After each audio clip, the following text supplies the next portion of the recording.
Hello and welcome to Book of the Mouse Club, episode 109, Thursday, December 5th, 2024. Morning, monsieur. Where are you off to? The bookshop. I just finished the most wonderful story about a beanstalk and an ogre and That's nice. Marie! The baguettes! Hurry up! I'm sorry, but how can one possibly pay attention to a book with no pictures in it? My dear child, there are a great many good books in this world without pictures. I almost bounced clear out of the book. Some bouncing, huh? Come home or make myself known. J. Thaddeus Turtle, Esquire. Have you never met him? You will find his story in this delightful little book, The Wind and the Willows. I've come to return the book I borrowed. Finished already? Oh, I couldn't put it down. Have you got anything new?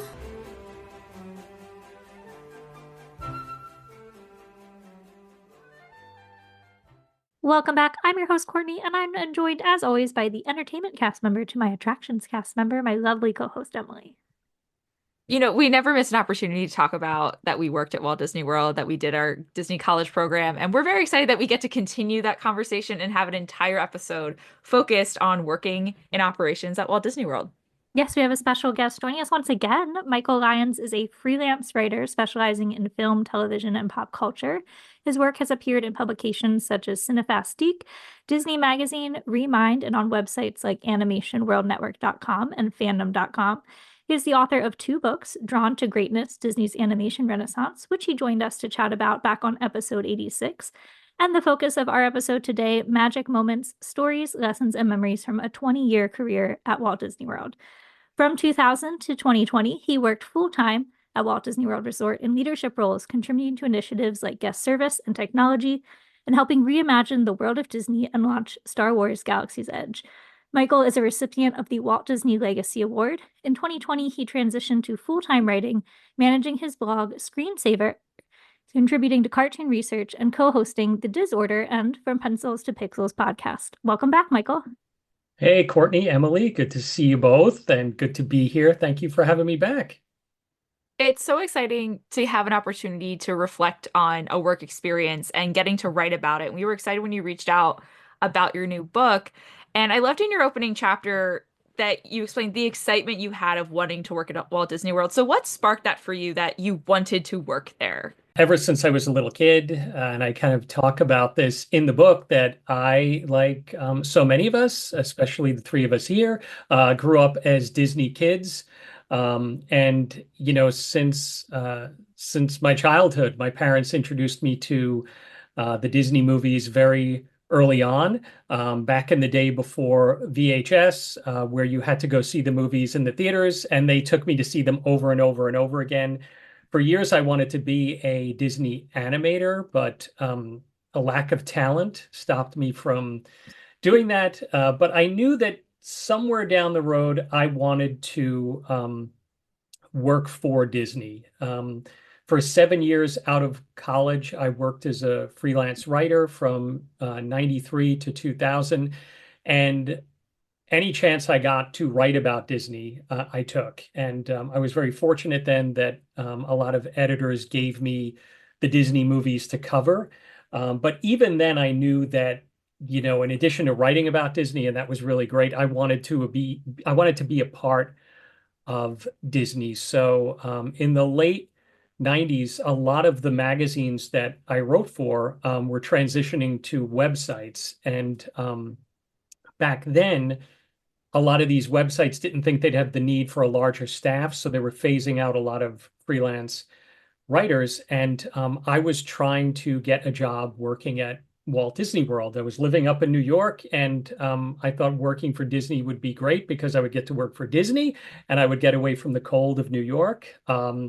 So I was interviewing and applying for different jobs, and nothing was really happening. And then, ironically, I was down at Walt Disney World covering a story for a magazine on artist Mark Davis's 85th birthday. They were having a celebration at the Contemporary Resort for that.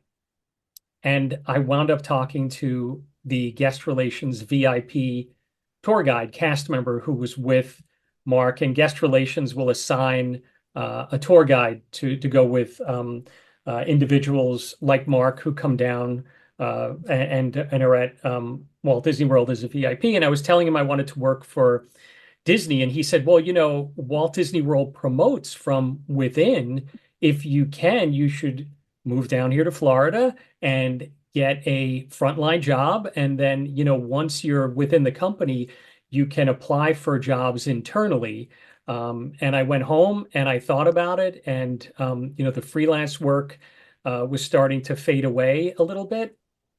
And about 6 months later, I downsized my life and put it all into my Chevy Cavalier, and over 2 days drove from New York to Florida and walked into the casting center at Walt Disney World.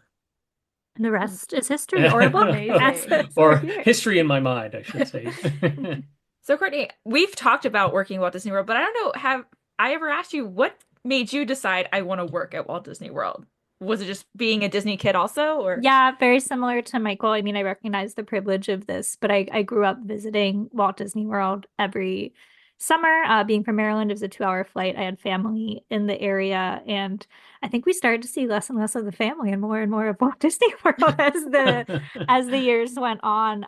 But I distinctly remember seeing cast members with a college on their name tag and learning about the Disney College program. I was probably in middle school at the time, and that was definitely endgame for me in college, but found out the loophole that I could apply after I graduated from college and head down 6 months or so later. So I showed up with my degree in hand and have never left, and then told Emily, you could do the same thing. And she followed me down here. I did. A year later, though she returned to teaching. It's okay. She still comes to visit. Very good. It's never too late to return to your Walt Disney World career. Yeah, for me, it was a little bit later. I also grew up going to Disney, not quite as frequently as Courtney, but it was like an every 2 to 3 year trip for my family, and we always watched the movies. We've talked about our love of sing-along songs on this show before, but it wasn't until a distinct memory I had of like, wow, this would be really cool to do this, was my family was Grand Marshals in the Main Street Parade. Incredible. Oh, wow. In 2009, I think it was. I was down there with my mom, my aunt. My mom literally cried. It was like top of her bucket list. We used to be that family that would like, what are the top 10 things you want to do on your vacation? And for years, she always would put, I want to be Grand Marshal in the parade. And when the guy asked her, and it turned out that cast member also ended up being from our hometown, who asked my mom, didn't know us. She literally cried. But getting to be backstage for that little bit of time and seeing people preparing for the parade, how they were organizing that, suddenly that got my wheels turning, like, I want to know more about how this works. And then once I had friends like Courtney who went to the college program, which I didn't know was a thing until I was like a junior in college, and friends of mine were starting to look at this. This is also when college program used to have ambassadors on campuses. I'm so sad they don't do that anymore, because I tried to be one because I was at University of Maryland an extra year. So I was like, oh, I could do that when I return. I would love to share the opportunity. And they stopped doing that. And I wish they did it in high schools. I try to tell my high school students about this all the time, because I didn't know you could do this. I didn't know you could make that part of your career. And there's so many students or people who don't realize the breadth of jobs that there are at Disney, that even if theme park isn't your end goal, like Courtney, like Michael, you guys have branched out so much. Went from a degree in English to being a data analyst, and here I am. But I love every minute of it. All right, so let's jump into this book. Michael, we talked to you before about Drawn to Greatness on a previous episode, but how did you approach writing this book compared to Drawn to Greatness and other professional writing that you've done in your career? Very difficultly, actually. This was a really challenging book to write. I knew I wanted to write it for 2 reasons. Emily, you kind of talked about having that interest when you saw backstage at Disney. And, for the 20 years I was with Disney, and you've probably had this experience too, when you tell someone you work at Disney or you worked at Disney, sometimes their first reaction is, tell me everything, and they don't want anything ruined. They don't want the magic ruined, but they just want to know, how does Disney accomplish all they do every single day, So I wanted to write a book to answer some of that and the appreciation of what Disney does. And also, to capture my 20 years there while they were still somewhat fresh in my mind. And I remember when Bob McLean said, I signed the contract. Bob McLean's was the publisher, and I remember when he said, "Sure, go ahead and write it." And unlike Drawn to Greatness, where it was a time in film history, Disney history, animation history, where I had the interviews and the content was out there on websites or in books or in articles, this was like somebody saying to you, "Okay, now remember everything that happened in your life during these 20 years and write it down."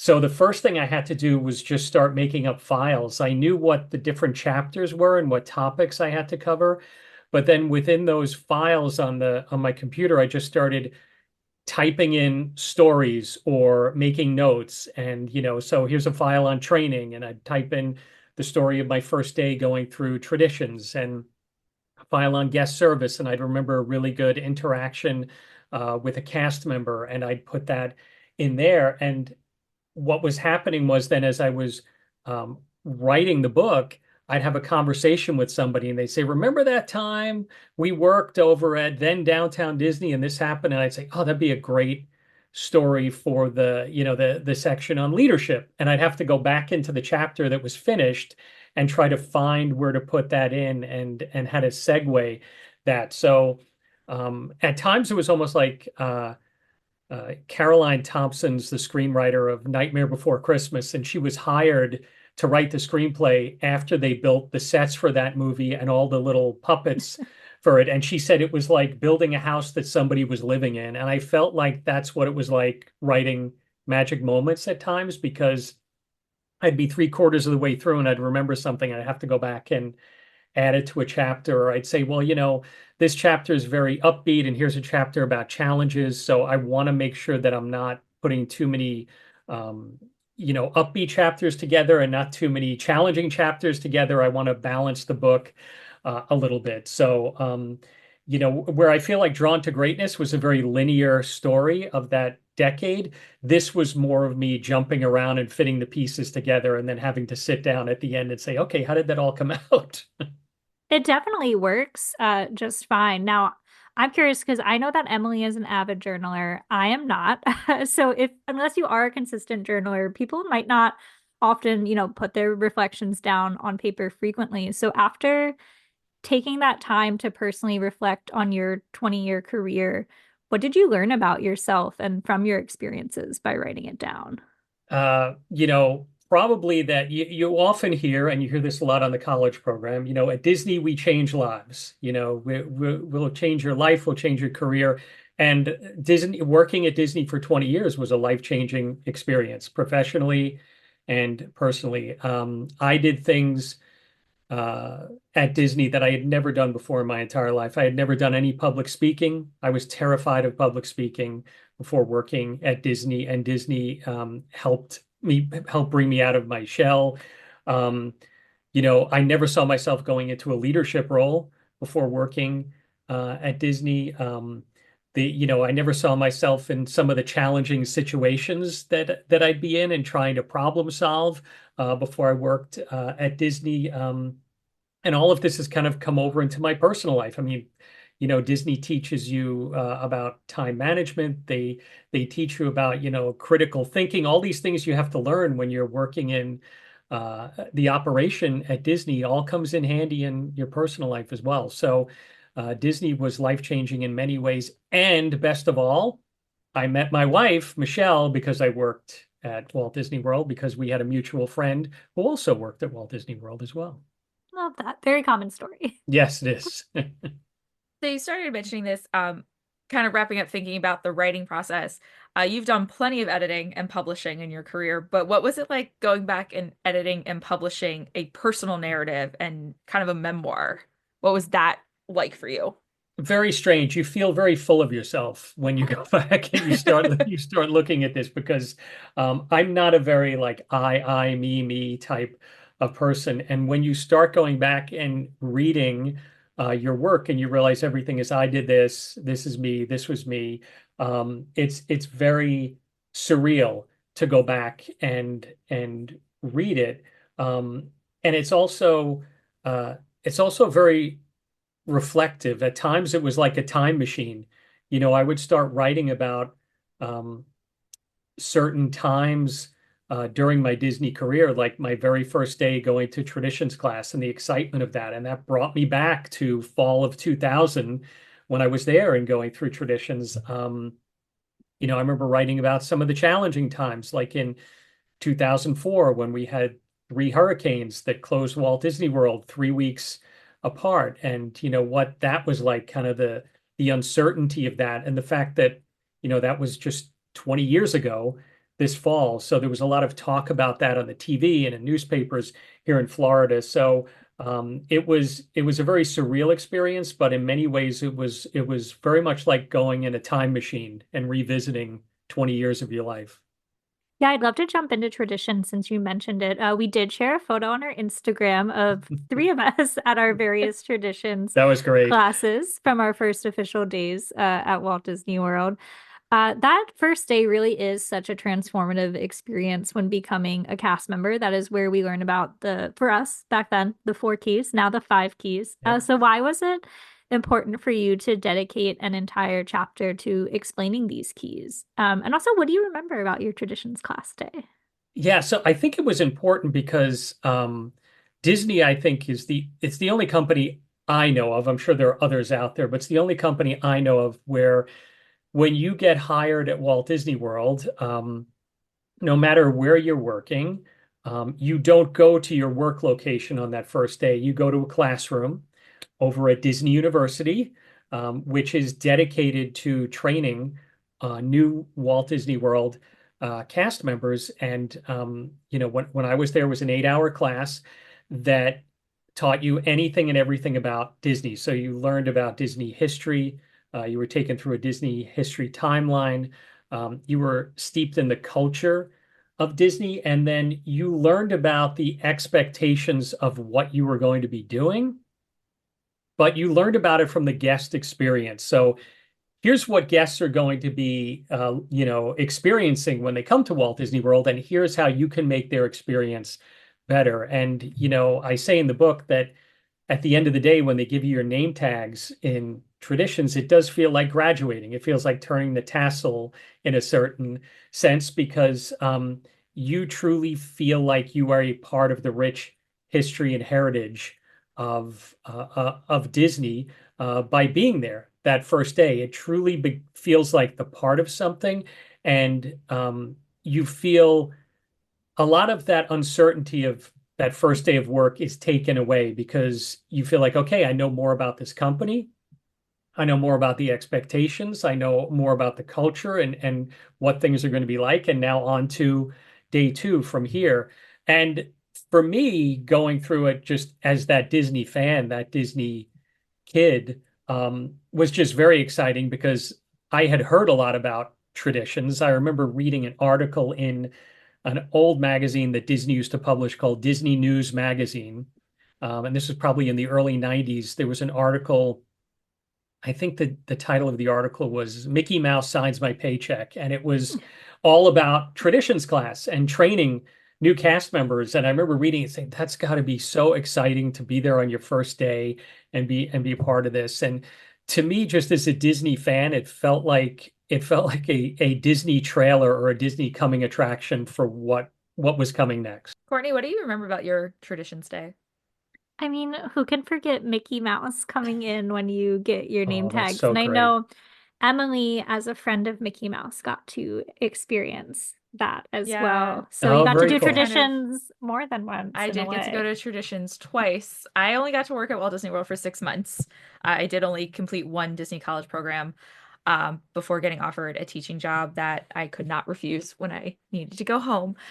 But in that time, it was really interesting. Mickey invited me. He needed some help on tradition. So getting to help him distribute the name tags after only getting my name tag like 3 months before was really, really cool. But also, when you work in entertainment, you don't get to wear your name tag very much. Right, right. So having opportunities to give out other people's name tags was really cool. But yeah, like my name tag never got worn out. I never like had to, like people I knew were like, I need a new name tag, like the pin broke.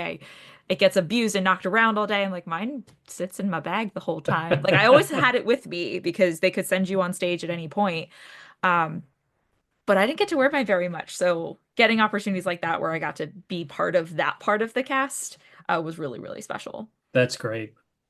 But I remember on mine, they were playing games before we got started, and they were doing like a finish this song lyric, and they pulled out, thanks to Disney sing-along songs, I knew all of the verses to It's a Small World because most of them were sung in other languages. So they wanted the end of the verse that starts with It is just one moon and one golden sun. Um, and no one knew like the end of it. And like I'm not that person who would like raise my hand immediately, like, who knows it? And I was just like looking around, and then I was like, I do. And then some people looked at me like, why do you know that? I'm like, because I watch sing-along songs. I don't know. But I remember they were doing that, they were giving out pins and stuff. It was just like such a fun start Yeah. because you talk about like that anxiety of going not only to any first day of a job, but when you enter something so large as Walt Disney World, it's kind of anxiety inducing of I'm gonna have to jump in and be in a space where there's 100,000 people every single day. And the way they made you just feel at ease, like today is your first day of work, but let's have some fun. I remember that like just being helpful for me. It's kind of like the foundation as well, right? Because Emily, you were saying that you go in like I'm going to be, you know, seeing, thousands of guests every single day, but it's really that first day of you're not going to see them today. Today, we're just going to ease you in. You're going to learn about Disney, learn about the expectations, learn about your job. So that kind of brings a lot of that ratchets the anxiety down quite a bit once you're in the class. And I remember recognize that traditions is quite an equalizer. Everyone, regardless if you're starting your first day in leadership, in a backstage role, in operations, entertainment, merchandise, everyone was starting together. Hmm. And it did not matter what your work location was. So I also really liked that. Like reflecting back, I didn't think I quite got that at 20 years old, but looking back now when I've gone through other starting of jobs where it was immediately secondary social studies teachers are going to this room for this training while these teachers are going to this room for this training. I was like, oh, that is different. That we're Yeah, not starting all completely together, right. or that the moments that people cross train were very limited in other jobs, but in Disney that happens quite frequently that people from different locations are doing things together.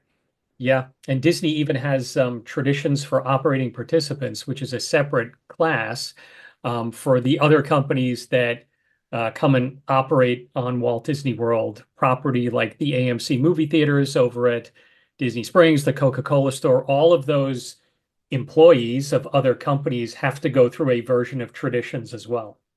Yeah, that was something I was surprised to read within your book and learn. And you, of course, know that because you actually ended up getting to facilitate traditions and teach Yeah. it to others. So, what was it like for you to return to that day one after being a more seasoned cast member? Yeah, that was surreal. And it was, I remember teaching that very first traditions class, and you go through um, you go through very thorough training for it. And you're given the script, and there's a lot of practice time, and you observe classes, and then you co-facilitate classes with a member of the traditions leadership team. They really ramp you up. But that first day on your own is a different type of anxiety. But once you get up there and you introduce the first day, again, it's that very time capsule feeling because you immediately flash back to your first day. Like you look out on those faces of those brand new cast members and you remember yourself and you remember the excitement and the nervousness. And it's a very rewarding feeling to know that you are the pretty much the very first cast member that these new cast members are meeting on their first day. And that that feeling of, that very rewarding feeling continues long after you're in the class. And I tell stories in the book about being on somewhere at Walt Disney World property as a guest, and cast members would come up to me and say hi and say, "You taught my traditions class." And that continues years after. I was just at Epcot about 2 years ago with my friend Andy, who I co-host Disorder with. And I think Andy may have told this story that when he was on his college program, he worked at Mickey's Pantry, and his nickname was Candy Andy because they sold candy there. And we were at Epcot together just about 2 years ago. He was going up and buying a soda or buying lunch, and the cast member looked at him and said, "By chance, are you Candy Andy?" And now this was probably 19 years after we taught Yeah. traditions class. So yeah, Wow. to know that you're remembered and you have an impact from that day one. I mean, I still remember my facilitator, Brian. I still remember him from day one, an entertainment cast member. So yeah, just very, very rewarding, very fulfilling, very Disney experience for sure. Yeah. So, at a book setting, taking all this time to write down the four keys, many people reading this book maybe have not worked at Walt Disney World. So, what do you think non-cast members can take away from the four keys? Five So keys. yeah, the five keys now. When I was at Walt Disney World and when we were there, safety, courtesy, show, and efficiency were the four keys, and you learned about them in traditions on day one. And I think what non-cast members or anyone thinking about kind of different things for their organizations or business could think about, how do you prioritize what should be important to your employees, or in this case, cast members. So we would, of course, learn as cast members that safety was critical. That was number one. Courtesy, something that Disney was known for. Their incredible service that they provide is right behind safety. Show, so not only the show goes on, but keeping things what we call the Disney show ready, which was the cleanliness that Disney is known for. And then efficiency wrapped everything else up. So efficiency was doing all of the things that we do in our day in the most efficient manner and giving the guest the most efficient experience. But it would all start with safety. If safety wasn't first, then you couldn't move on to the other three. So we always knew that there was a hierarchy, and that was that not only was taught in traditions, but that stays with you your entire Disney career. So I think for anybody who's never worked at Disney or is unfamiliar with Disney, I think the four keys are a lesson in how to prioritize things for your employees. I do remember being surprised that show was third because I think so much when you're a guest at Walt Disney World, all you see is show. You don't necessarily see the safety, maybe the, seatbelt and put these little beauties underneath the seat. But after like that small safety briefing, like all you experience is show. And I think some people, we default sometimes like Disney never wants anyone to see behind the curtain. There's all those rules about like taking pictures and what you can and can't do. But then when you learn about the keys, Disney's not afraid to let show drop if it's at the expense of safety and courtesy. And I think Oh, that was a sure. really changing moment for me getting to finally see how things worked, even though show was a key that was almost primarily what I was focusing on. Right. Um, that was something that it really changed my perspective a lot on that. That show is third on the list, not first for Disney, which I think could be Yeah. surprising. Yeah, absolutely. And I think you bring up a good point too, that Disney does safety so well that a lot of guests don't even think about it. When you're there as a guest, right, you just feel safe wherever you are at Disney, because Disney does things like when you're getting on an attraction, the cast member walking you through the different safety steps. That's just a given that you're going to see that. And even, security at Walt Disney World that keeps things safe. And I talk about this in the book, that security, when you come into a park, really does a great job of wrapping up all of the four keys. Because first and foremost, when you walk into the park and you're going through the bag check, and now there's detectors when you go through. So number one, they're keeping you safe.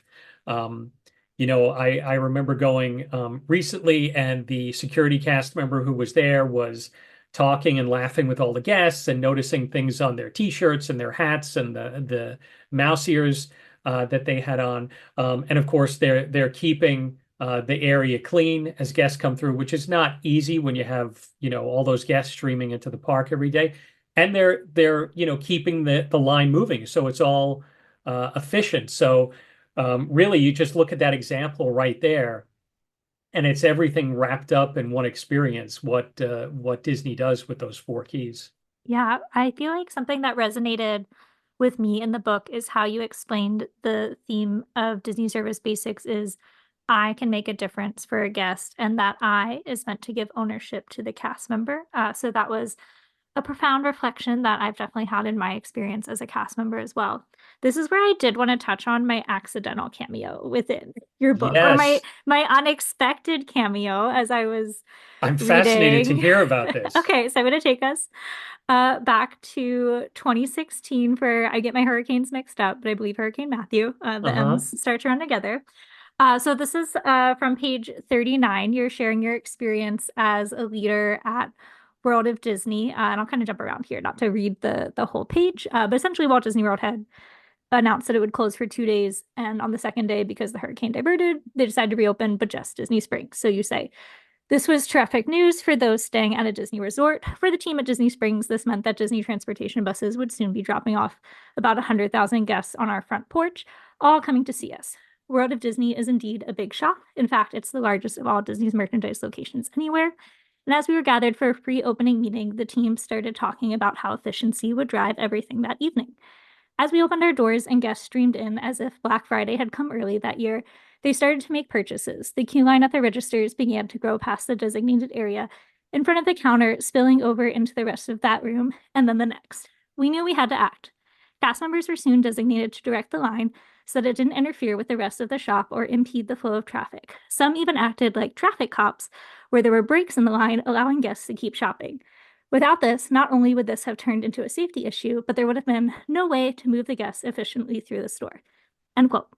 Okay, so I picked up across you and I was a traffic cop in World of What? Disney that day. I was like, Wow. that was me. I was moving the guests. So for our listeners, cross you is when you are a salaried cast member. Sometimes there are opportunities to step back into an operations role to assist as needed, usually during busy times. And so I was home from the hurricane that didn't hit. I wasn't going into the office, and I got an email that was like, hey, we need people to come help at Disney Springs. So I showed up and I was placed right in the center of World of Disney. And my job was to direct the line. So I don't remember how many traffic cops there were, but I was one of them. So reading that was like, That's awesome. that's me. Wow. I was a traffic cop. Wow, look at that. And you know what? Good for you for being at home and seeing that email and saying, I'm gonna go in and I'm I'm gonna going go to do help. something. Yeah, Yes. that was great. It So was a very interesting experience within my career let me because let me belatedly say thank you for you're helping. welcome. No, we were because we couldn't put on costumes. And then I just remember I realized like 6 minutes in, we were told to dress in, like business Disney look attire. And then who else dresses in business Disney look attire? The actual managers and Right, right. proprietors, such as yourself. And I was like, oh no. But I put on my best four keys face and managed through it. I got some of the weirdest questions, like where can I find penny press holders? And I said, I apologize. This is not my usual work location. Right. Anyone wearing one of those lovely denim outfits can assist you in where the penny press holders are, and I assure you they will help you find one. In the meantime, I need to help manage this line here. Wow. So that was just a really That's fun crazy. delight for me as reading that. Like, wait, no, I was in this with you, but How of course, funny that we have a did not shared know you. universe that we were a Yes, part of. That's great. Yeah, Hey, that who was knew years later you'd be talking about it on a I know. podcast? yeah, I never. was I would have never thought it that night, that's for sure. We I were don't think I just even knew what a podcast was back then. right. But just circling to give you an actual chance to speak about your book, I really just want to share that with you. But on that idea of I can make a difference for the guest and the I is meant to give ownership to the cast member. What about that lesson was so impactful for you? Not just for Hurricane Matthew, but elsewhere in your career as well. Well, I think you summed it up right there because I think the Disney service basics, the I, um, Disney's been doing that for years. Disney empowers cast members to take ownership of their role. I mean, a lot of what we would say in traditions is really, there are leaders out there in the operation, but every cast member is a leader. Every cast member is empowered to make decisions. And, an example of that is, in merchandise, of course, from time to time, there would be returns. The guest would bring something back. And, the larger priced items, of course, are going to need to go through a process, a return process that involves processing it at the register. But, for that guest who comes in with the pen that broke that they need for the autograph, for the character to sign the autograph, you're not going to process a whole regular transaction. There's other pens at the register. You're going to say, I'll take the broken pen and I'll give you a new one. And that's just one example, one small example of how cast members are empowered. And that night at World of Disney at Hurricane Matthew, we really empowered the cast members to do everything they needed to do to make that day better for the guests, because the guest vacation had been somewhat disassembled by the hurricane.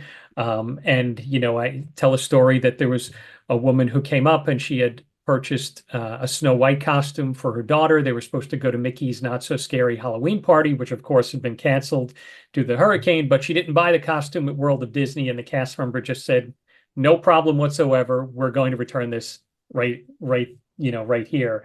And another example is a cast member who doesn't even work at World of Disney coming in and saying, what do you need me to do? Well, if you could direct traffic, that would be really great. And you take ownership of that. And, the guest who came up to you saying, can you tell me where the penny press books are? I can tell me where this is. You didn't look at them and say, I really can't tell you where that is. You said, I can't, but you know who can? That cast member right over there can help you out. I mean, that's just that right in itself, what you did is a great example of ownership, and that putting that I into what you do. One of the things that you got to do, we all had different roles, which I think is fun that we can talk about different experiences. You worked in merchandise in various locations around Walt Disney World Resort. And a word that stood out to me that I had never heard because I did not work in merchandising was merchantainment. I thought that was fun. And from your experience managing and being on the front lines of Disney shopping, what sets Disney shopping apart from vacation souvenir shopping like anywhere else? Yeah, what did you notice? Yeah, I think it's kind of you bring up the word merchantainment, and that was a class that you went to a day or two after traditions class, and you once again went back to a classroom that was set up to look like a Disney shop. It had registers in it. There was play money in the registers. There was merchandise in the classroom, and merchantainment, as I say in the book, combination of the words merchandise and entertainment. I thought a lot of myself that I guessed what that was, but everybody knew what that was on day one. But I think that's what kind of sets Disney aside in terms of merchandise, is that they're merchandise shops, but they're part of the entertainment that's going on. They're part of a theme, a story. When you exit an attraction into a Disney shop, the story that you were part of in the attraction, the theme that you're part of in the attraction continues into the shop, into the greeting that the cast member uses when you go into the shop. And there are some shops on Walt Disney World property that may not be a part of a specific story or theme. World of Disney is one of them, but the story there is that, at the time you are working at a Disney shop. So how do we make these guests feel welcome? How do we give them a really good experience when they're in here? And how do we connect them with what we called at Disney, what you learned in merchantainment, which was something called a tangible memory. So we all have memories. We go on vacation to Walt Disney World. We come home. We have these great memories of spending time with family and friends. The tangible memory was the plush toy, the T-shirt, the baseball cap that you could take home and touch. It was tangible. It was something you reflected back on. So in merchantainment, that first day, you learn that you're connecting these guests with that tangible memory, and they will look at that frame or at that T-shirt and remember their vacation for years to come. Um, and, you would connect the guest with that by, you know, having a conversation with the guest. A lot of what we talked about was asking these open-ended questions to the guest. So, a lot of stores you go in and the first thing you hear is, let me know, do you need help with anything? Your first response is to say no. Even if you need help in many stores, you are going to say no because you just want to try and find it yourself. But at Walt Disney World, we would tell the cast members, who are you shopping for today? Who's your favorite character? What's your favorite attraction? So that you would start a conversation and the guest would need to answer that question and not just say yes or no. And then through that conversation, you could connect the guest to the product. Now, were there guests who you'd go up to them and say, hey, who are you shopping for today? I'm just looking. They would say that. You say, that's fine. My name's Michael. I'm over here. Let me know if you should need anything. So I think the whole idea of the story and the theme and then creating that experience for the guest is something that really differentiated Disney merchandise. Did you have a tangible memory that like you always pick up when you go to like what's your favorite like product or souvenir? Oh man, well, coffee mugs. I have a ginormous coffee mug collection that has That's my gotten, sister too. oh We're my both pin gosh. people. You can kind of see them. Oh I have yeah. other boards on this side Yeah. as well, but my sister and I are pin people, and then my sister's all about the coffee mugs. But now, has your sister gotten to the point where she almost doesn't need to buy it? People buy it for, like, they go on vacation or they go somewhere and they're like, oh, I saw this coffee mug and I brought it back for you. Not quite because I also personally stopped getting her coffee mugs because I've seen her cabinet and she does not have space. Yeah. So I said, I I'm going to cut you off and then maybe, and then she'll be like, on Shop Disney, I saw this. I'm like, well, never mind. I Um, can sympathize. I'm at a point where I've tried to stop, but then, especially this time of year, at Christmas, someone will say, I saw this, I couldn't resist. I know you'd mhm. love it. Or I was on vacation and I saw this and I brought it back for you. So coffee mugs definitely because it's a very practical, tangible memory because you're going Yeah, to you use it use every it. morning. Yeah. Yep.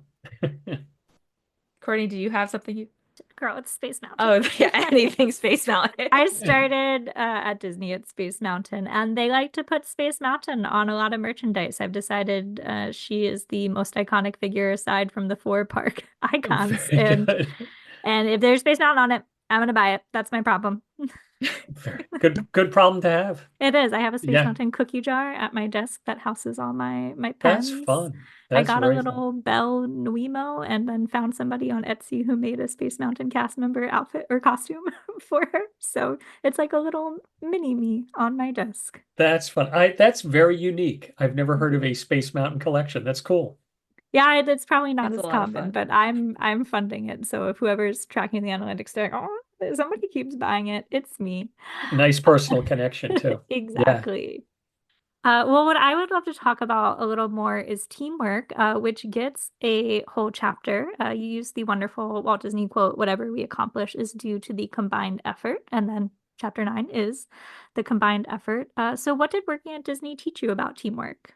I think what it taught me was that as a team is almost like puzzle pieces and everybody brings something and it all fits together really well. And I saw that so many times on the different uh, leadership teams that I was on at Disney. You'd have a leadership team member who was very high energy. I think it was someone on one of my teams said, a lot of times you want like chips and salsa on a team because somebody's really high energy, so they're the salsa, but there's somebody who's grounded, so they're the chips. But you need the chips and salsa together to really work. So a team would be great when you had someone high energy who could really drive the guest service and be there for the cast. And then, if you had somebody who really understood the business piece of things, and then you had someone who maybe understood how to operationalize something, you could all learn from one another. I know my first leadership role, because I had never been in a leadership role before and hadn't worked in retail for a number of years, I knew nothing about the business side of things. And there was a leader on the team that I worked with, Neil, and he was very good at that. And he sat down and took the time to do that to go over the financials and what I should be looking for, for inventory and product. And if I hadn't had Neil on the team, if it had just been someone, that was like me and was just about driving the cast and the guest experience, the business experience probably would have suffered if you had a whole team of people that were just focused on the same thing. So I think, balance in a team is definitely something I learned working at Disney. For me, something that stood out when it was my first time. No, it wasn't my first time. So I had worked in Target and had been a cashier. You're used to having a schedule, here's your shift, etc. But Disney was really the first time where, on being such a large scale, how important each person is. Yeah. Not only just for, making the show work and learning from each other, but if one person is late, if someone's calling in sick and you don't have a plan for that backup, suddenly lots of things do fall apart. Something such a large operation, like lunch schedules got pushed back because we didn't have someone to fill in and take the lunch break because this person moved over here. Something that would happen all the way across the park suddenly could 2 hours later affect you. And Yep. that taught me a lot when I left Disney. I already had anxiety, like being on time and making sure I'm like clocking in or whatever, but I really understood that importance, that it is important to show up on time because someone could be waiting to take their break and they've been on their feet for 2 hours and they're waiting for me to come in to give them that break. Or working in a job like entertainment, I actually had to also cross with a lot of other locations, particularly dining, and our goals are completely different. Um, Mickey's got to meet friends around the tables, but we also need to fit in reservations on time. So we have a lot of different conflicting goals, but how do you achieve all of those goals and have two or three or four different teams Yeah. who are all doing different things, overlapping with each other and making that efficiency space? And Disney, I never got to see something on that type of scale until I worked at Disney. And now that I work in a high school of 3,000 people, I'm in a very large high school. There's 250 staff, there's nearly 3,000 students. Um, I think I sometimes have a better understanding now of that bigger picture of, just because I'm not in the science department, what's happening in the science department is going to affect me. Right. Right. Or if I don't put in for a stuff, like those little tiny pieces, everyone's important. And Disney taught me that, from custodial to who's doing merchandise to who's working in uh, security, in attractions. Everyone's integral piece fits so perfectly together. Like you said, that puzzle piece. But then the practicality of that, when the puzzle piece falls apart, or you don't have a plan for sometimes when the puzzle piece falls apart, that can have a lot of repercussions. And that's something I did really take away when I left after even 6 months, because you live in that so much. Yeah, no, that's a really great point. And something that you learn on day one in traditions is, we create happiness, right? That's the overarching goal of everyone who works at Disney, whether you work in Space Mountain or entertainment or over at World of Disney, you create happiness for everybody. So what you're doing is different, but your goal is the same. So yeah, that Yeah. is something that's very unique to Disney. But yeah, that is the whole idea of the collaboration between the different areas is something so unique. I remember managing the ImageWorks shops, which is the shop as you exit Journey into Imagination. And if the attraction was having an issue, if it wasn't working and the guests weren't going through the attraction, well, nobody was coming through our shop. So, we would stay very much in touch with the attractions team to find out what was going on. And if they were having issues, could we help them? Did they have a queue line? Did we need somebody who could go over there and be a traffic cop, perhaps, and help them direct traffic? So yeah, you definitely learned about that, the larger teamwork piece. And I think also helping each other out as a team. I think, to your point, Emily, yeah, you'd have those moments of, if this person's late, then this person's lunch gets backed up, then this position gets pushed back. Why was the person late? Like, what challenges are they going through? What can you help them with? And you would look to answer that first, so to speak, before you'd look at like the domino effect that was occurring. And maybe the person doesn't even realize that. Sometimes they they go on break and they say, I'm going to take an extra 2 minutes just because I feel like I need it, without thinking of the domino effect Yeah. so even having that conversation with them would sometimes help. And maybe I don't mean it so harshly, but thinking Yeah, back to the no, but keys that you're absolutely right. Yeah. doing your job is part of being courteous to your other cast members. Me being on time so that you get your lunch break, or me keeping my workspace clean so that you can also then do your job safely. I Disney, because I think of the scale that it's on, and because you're constantly not only interacting with guests but with other cast members at the same time, I got to see what that looked like. And that was a really cool experience before going into a career. Like Disney was my first job out of college. So that kind of gave me a reality of like, oh, this is maybe how I should work or live outside of this as well. That being courteous about how I do my job actually is being courteous to other people.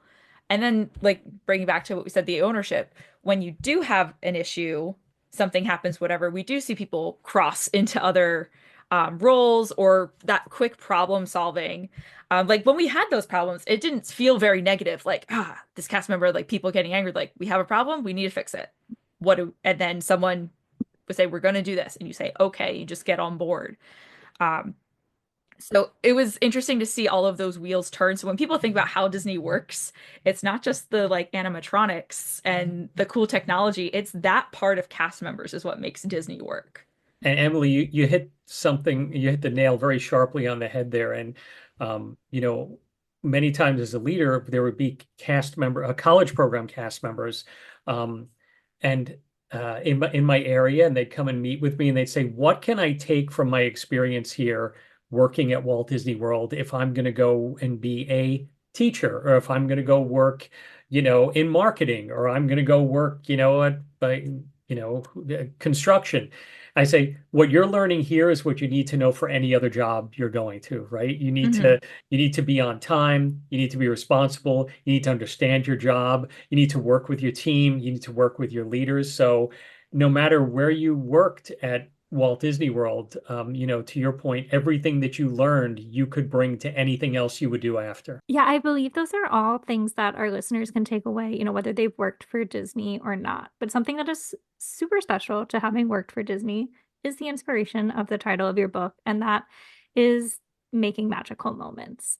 So I was delighted to read many of them within the book, but would love to know what were some magical moments that still stand out to you 20 years later that you'd love to share with our Oh audience? gosh, the one that I always remember, and I guess it's one of the first that I was a part of, sounds like such a strange magic moment, but I think because it was one of the first ones I was a part of, it stands out. And I tell the story in here. It was Christmas Eve of 2000, and I was working in a shop called Exposition Hall, or Expo Hall, as we called it for short, which was the camera center.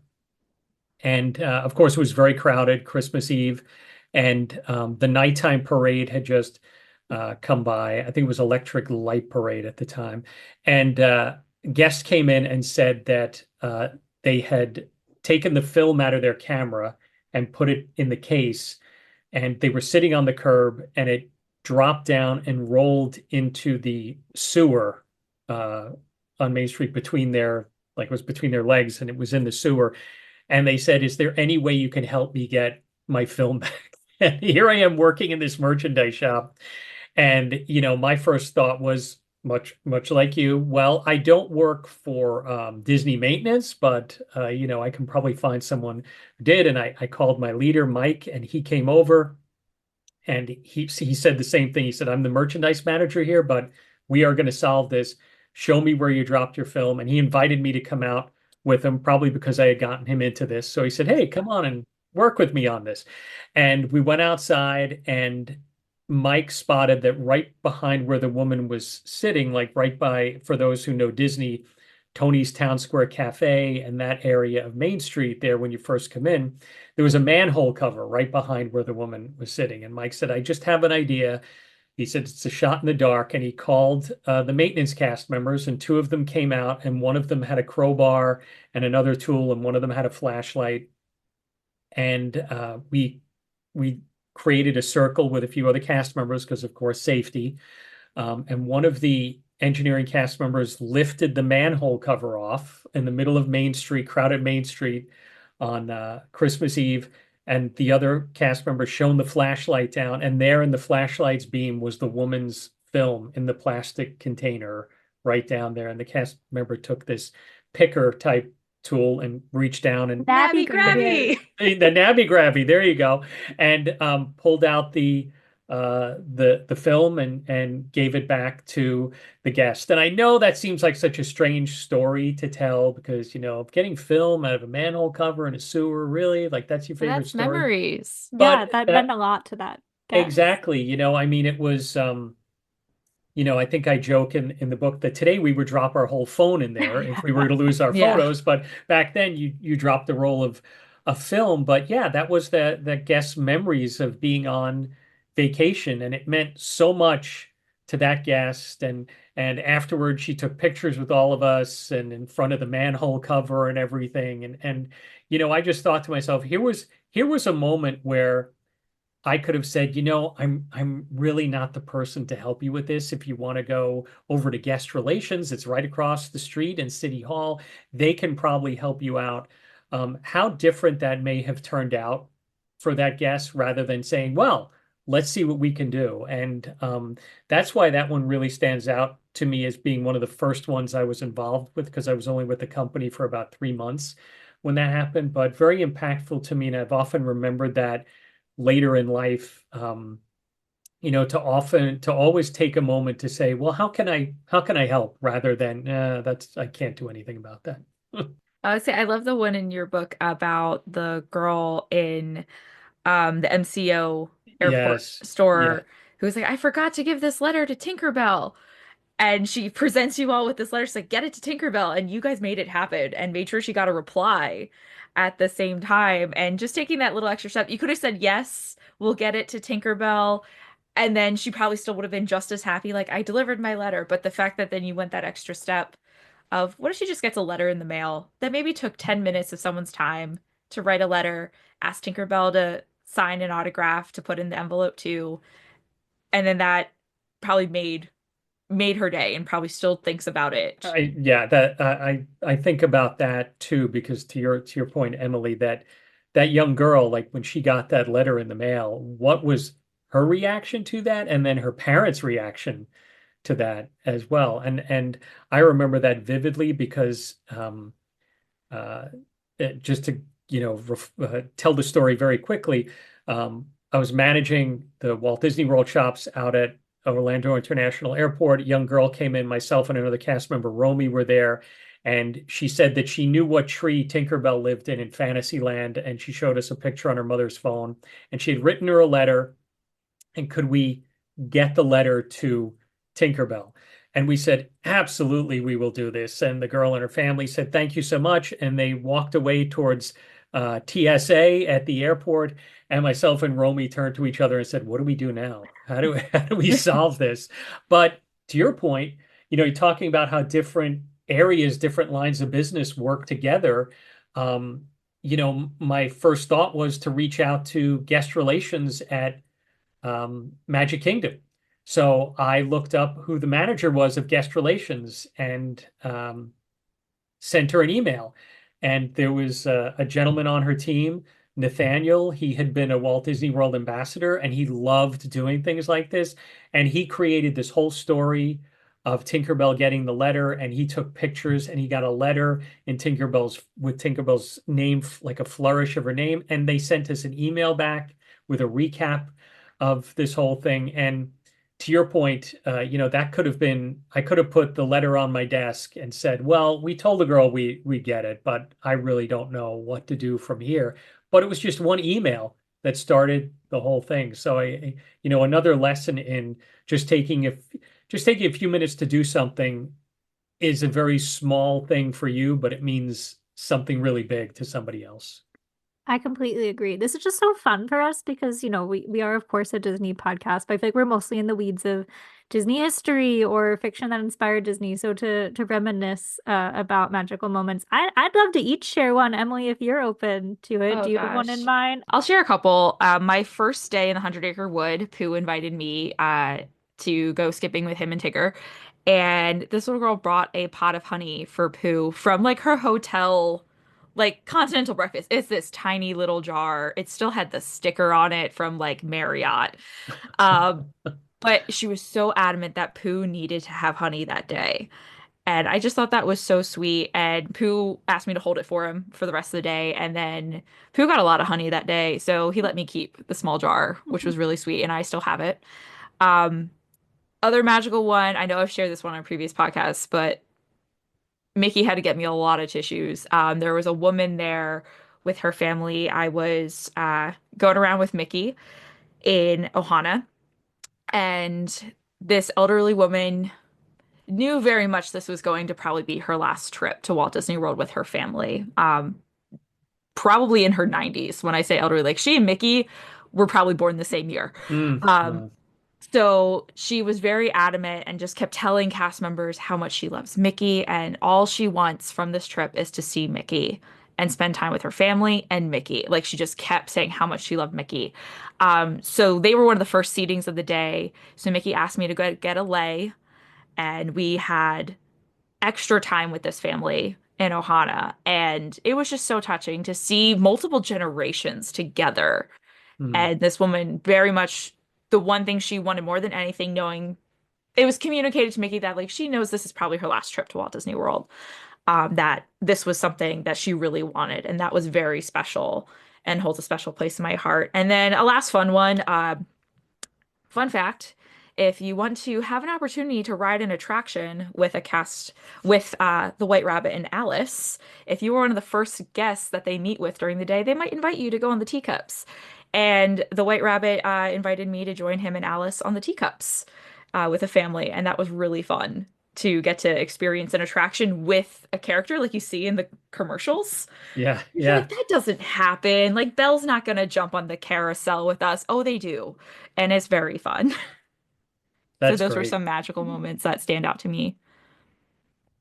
Those are great. Courtney, what are fun ones at Space Mountain? Like, it's a cool attraction. It is. Yeah. I mean, I can still picture this little boy who was on a Make-A-Wish trip, and I was at Restraint where you check the guest's lap bar, and just seeing how thrilled he was to go on the attraction. I'm like waving goodbye, saying have a good flight, and then of course called downstairs, was like send them back up, they're getting a re-ride. But one Mm. that just stuck out to me and made me feel good because it felt like I was doing something so simple but clearly meant so much to someone else. I remember this was probably early in my college program, so it would have been September, which at that time was a lighter time period in terms of guest attendance. And it was a relatively quiet night at Magic Kingdom. You know, like Space Mountain was maybe a 45-minute wait. And I remember this family of seven coming up to me, and it might not have been even completely a family. It was two couples on a trip together with like a mix of kids. So maybe one person had one kid, one person had two kids.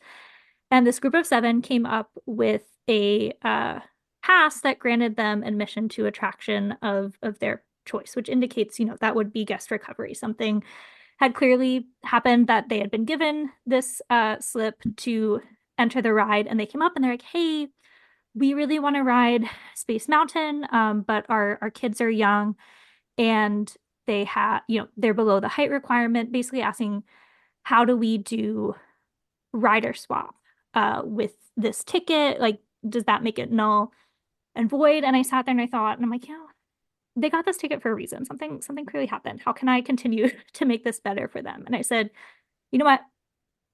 Here's two rider swap tickets. Keep your yellow special ticket. Go do something that all seven of you can enjoy together. Peter Pan's flight, something else. Like, just you can come on Space Mountain too. It's fine.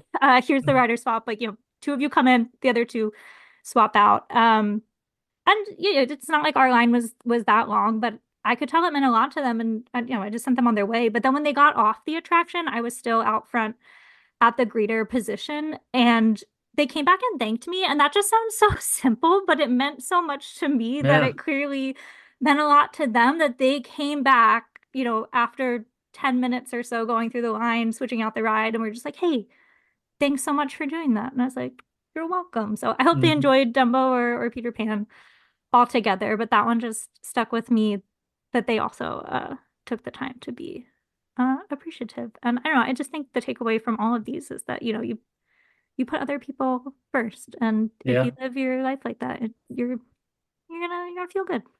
Yep. Yeah, I think anyone can create happiness. Walt Disney World, they might have coined the term, they might be in the business of creating happiness, but anyone can create happiness. And that can be a really good mantra, I think, to live by in or out of the park. Very true. So to sum up, that was really special, everyone. I feel warm and fuzzy now. I do too. Yeah. So Michael, to sum up, you are no longer working at Walt Disney World. You returned to full-time freelance writing in 2020. But what do you take away from your 20-year career? What do you want others to take away from reading your book? Kind of what's this legacy of this 20 years of yours in Walt Disney World Resort? Yeah, I think, what I take away from it is what I shared before, that it really was a life-changing experience in every way, professionally and personally. And I think for me, it was a big chance that I took moving from New York, where I had lived my entire life, had never lived anywhere else, never went away to college. I went to school in New York. So this was the furthest I had ever moved from home. And for me, it was a lesson in sometimes you need to take that chance and do something new to discover something about yourself.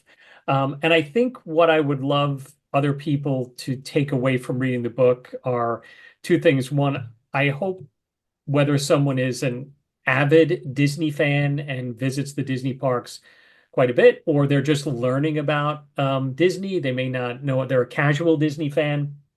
I hope they come away with an appreciation for all that cast members do to create the experiences at Walt Disney World and really theme parks around the world. But my view was from Walt Disney World. I hope they have a real appreciation for the hard work, the diligence that goes into creating the magic that is Walt Disney World. And the lessons piece of it, if for other people, I share a lot of stories in the book. I share challenging times. I share mistakes that I've made, and what I learned from it. And I hope that that's very relatable to other people as well, and they can find kind of a nugget of some inspiration in there that they can take away for their own life, whether that's personally or professionally.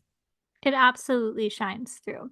As Thank we you. wrap up, we usually have two questions that we ask our authors after an interview, but you have already answered those. So if people want to know your advice for writers or your recommended books, they can go back to episode 86. So to switch things up, we would like to ask a different kind of advice. So you give an advice for aspiring writers, aspiring Disney historians, but what advice do you have for aspiring or current Disney cast members? What my advice for aspiring Disney cast members would be open to the entire experience. And I think that's true for current Disney cast members as well. There is so much to do at Walt Disney World, and be open to all of it. Um, if you're interested in working at Walt Disney World, do your homework ahead of time, especially if you're going to be working in the operation, and you aren't coming from somewhere in the service industry.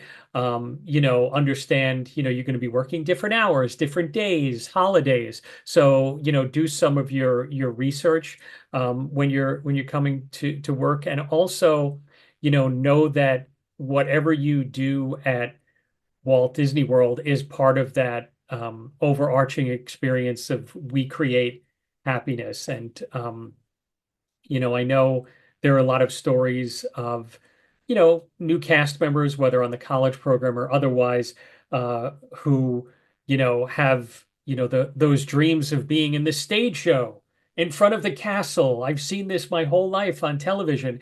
And then, they apply for a job and they are working in a restaurant, or they're working in a merchandise shop, or they're working in an attraction.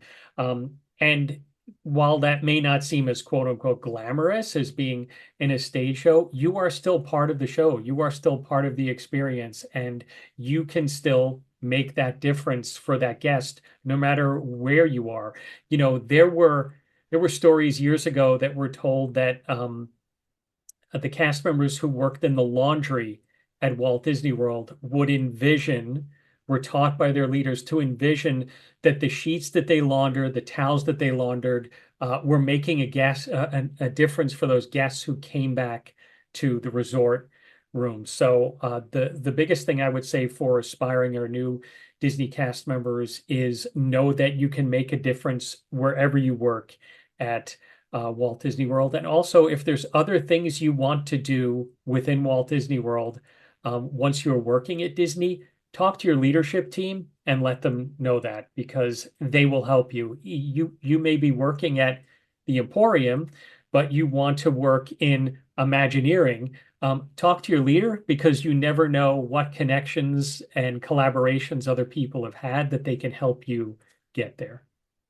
All great advice that I feel like specifically applicable to Walt Disney World, but also just in people's careers in general. So Absolutely, yeah. thank you so much for that and for your time. If you don't mind, I'm going to let our listeners know what's up next for us and then where they can connect with you.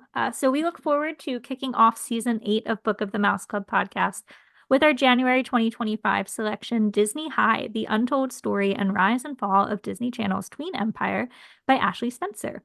As two consumers of the early aughts Disney Channel, this book seemed like the perfect kickoff to the new year, with discussions of DCOMs and Disney Channel stars of our youth that have become legends, and some even Disney legends at this point. Further information about the book is in the show notes, and we hope you'll join us then. In the meantime, you can keep up with Book of the Mouse Club on Instagram at Book of the Mouse.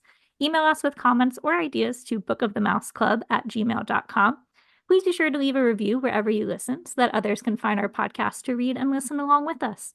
You can keep up with me, Courtney, on Instagram at Great Gutsby. And me, Emily, at Emily_McD. And Michael, where can our listeners connect with you? And of course, where's the best place to buy your book? Yeah, so I think for anything and everything me, you can head over to my website, wordsfromlions.com.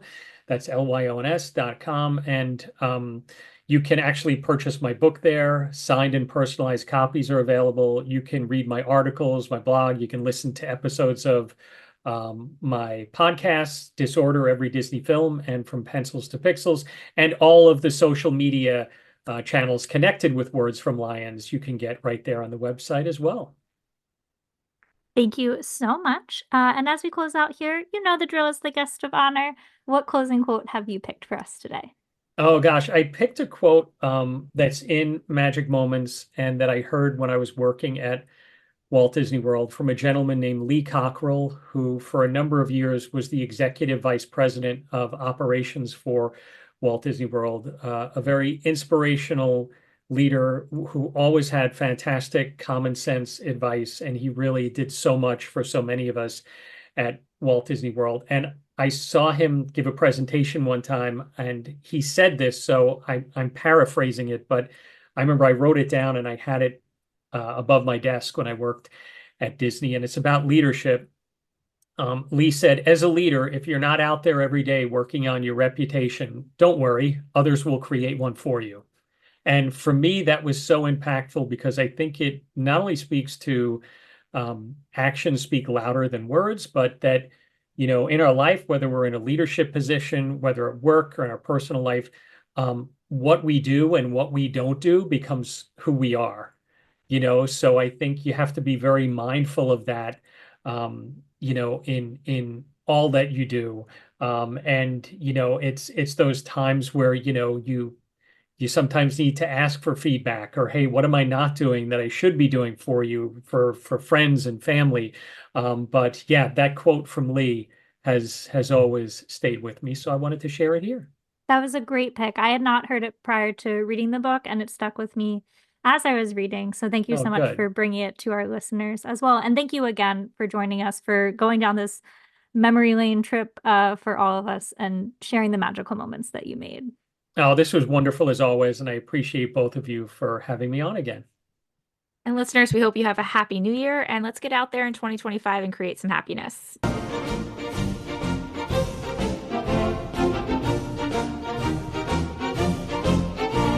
Book of the Mouse Club has no affiliation with the Walt Disney Company. The views and opinions expressed by hosts and participants are theirs and theirs alone. They do not represent the organizations or companies they happen to work for.